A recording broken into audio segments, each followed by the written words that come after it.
Una po sa ating mga balita, nagpaabot ng pakikiramay ang Palasyo ng Malacanang sa pamilya ng German national na si Jürgen Kartner at sa mga kababayan nito.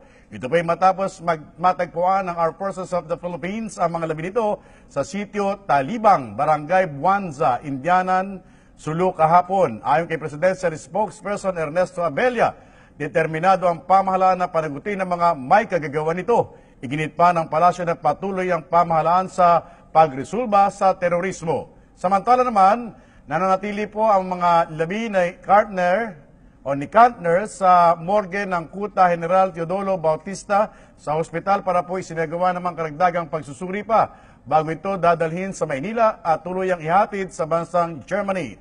Patuloy naman po ang investigasyon ng ilang kinatawan ng Scene of the Crime Operatives o SOCO sa lugar kung saan natagpuan ang mga labi ni Kartner para makakuha po ng karagdagang ebidensya patungkol sa insidente.